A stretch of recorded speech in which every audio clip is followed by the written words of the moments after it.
Programa Escola do Legislativo.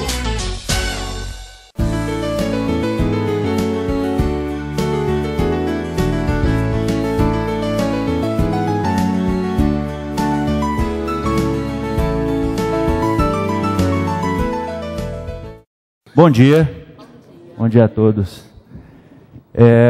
Eu queria começar essa palestra com uma pequena observação. Em 98, quando o governo federal ele queria dar uma enxugada na máquina estatal, foi promulgada uma emenda constitucional, a emenda 19, e essa emenda ela inseriu um princípio no artigo 37 da Constituição, e esse princípio é o princípio da eficiência. Quando esse princípio ele passou a fazer parte da nossa Constituição, muitos doutrinadores, eles falavam, o que adianta ter um princípio da eficiência escrito se a máquina não quiser ser eficiente? Então, hoje nós estamos aqui com esse projeto, a Escola do Legislativo, que, a meu ver, atende um desses campos do princípio da eficiência. A eficiência ela diz respeito também à educação constante, ela diz respeito à abertura do diálogo com a sociedade, junto ao Poder Legislativo, para que nós possamos fazer uma interpretação do que está em vigor, dos projetos que ainda estão por vir, particularmente na área tributária, e a iniciativa, ela atende perfeitamente isso. Na verdade, a interpretação de leis, a discussão de projetos aberto à população, aberto àquelas pessoas que trabalham com o Poder Legislativo, já é uma ideia discutida há muito tempo. E não sem razão. Quando eu era menor, criança, eu assistia muitos filmes de revoluções, de guerras, e Revolução Americana, Revolução Francesa. E era criança, eu curtia mesmo, era a questão dos efeitos ou defeitos especiais que tinham na época. E para cada filme que eu assistia nessa temática, sempre era colocado o seguinte: uma das causas da Revolução, tributos. Sempre. Revolução Americana, Revolução Francesa, eu vou só citar as principais aqui, as mais famosas. E a temática da tributação, ela permeia grandes transformações que ocorreram na sociedade. E uma delas foi, por exemplo, quando o Estado ele deixou de ser um Estado monárquico e ele passou a ser um Estado legislativo, onde a lei ela tinha supremacia.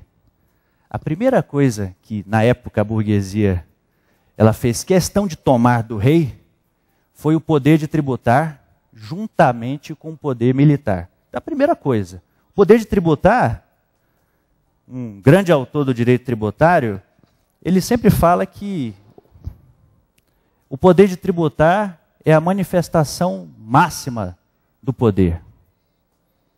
Então, nós não podemos pensar em todas as transformações sociais que já existiram, pelo menos nesses últimos 500 anos, sem pensar que o tributo ele tem assim essa capacidade. Ele tem uma capacidade de causar uma revolução, talvez pela nossa sociedade estar mais organizada. Hoje, o Estado ele está mais predisposto a prestar serviços públicos, ao contrário dessa época. Talvez não seja o caso, mas ele causa grandes discussões. E o Poder Legislativo, ele é, de fato, a casa aonde essas discussões ocorrerão, em que pese muitos tributos, muitas alterações, muitos projetos de lei, eles serem enviados à Câmara pelo Poder Executivo, o legislador constitucional ele não preveu isso à toa. Ele prevê o seguinte: a iniciativa, tudo bem, de muitos projetos é do Executivo, mas o debate é aqui. E o conceito mesmo de tributo, Lissandro, o conceito de tributo, que a gente não vai destrinchar aqui, ele está no Código Tributário Nacional, mas em que pese seu código de 1966, o conceito é atual, e ele tem uma expressão que ratifica essa bem-vinda atuação que o Poder Legislativo deve ter. O Poder Legislativo deve discutir os projetos, deve haver um debate público, e o tributo, que é essa prestação pecuniária, dinheiro, compulsória, em moeda, que não constitui sanção de ato ilícito, é instituída em lei. O conceito de tributo, ele enfatiza a função do Poder Legislativo nessa seara, cobrado mediante atividade administrativa plenamente vinculada. Só que nós estamos verificando atualmente uma certa transformação no Estado de Direito. Uma transformação em que a lei ela está sendo interpretada com muita elasticidade. E o Poder Judiciário ele começa a interpretar certos dispositivos de forma que ele, às vezes, até destoa um pouco do que o legislador ele estava programando para aquilo. O exemplo assim, máximo que a gente vai falar aqui, e vamos procurar aqui nos manter nos aspectos polêmicos, é o local da prestação do serviço para fins de incidência do ISS. Isso é uma lenda, isso é quase um mito. Até hoje, ninguém chega a um consenso. Estamos aguardando até o julgamento do STJ, em recurso repetitivo sobre essa questão.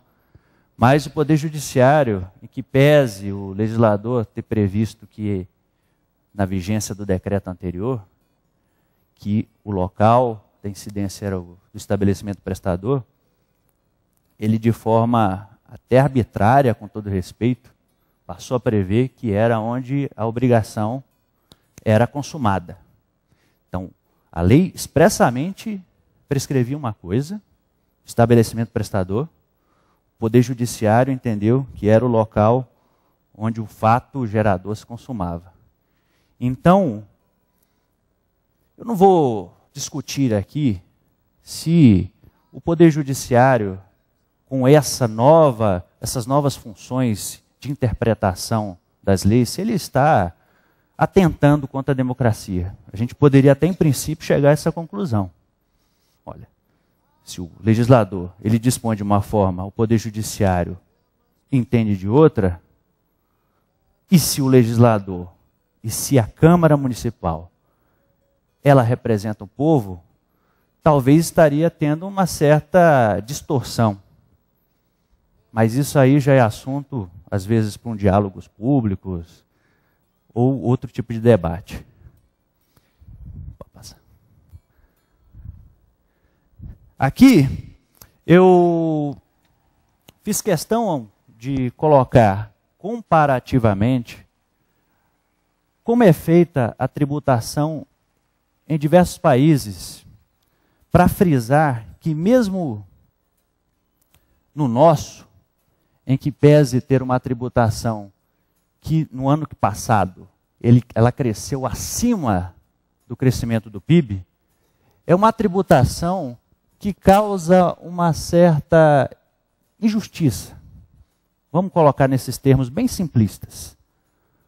Você pega aqui o Canadá, os Estados Unidos. A tributação majoritária desses países, só um instantinho, é sobre a renda, é sobre o patrimônio. No Reino Unido é a mesma coisa.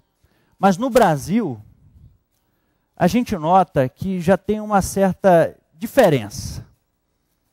No Brasil, a tributação mais relevante é sobre o consumo.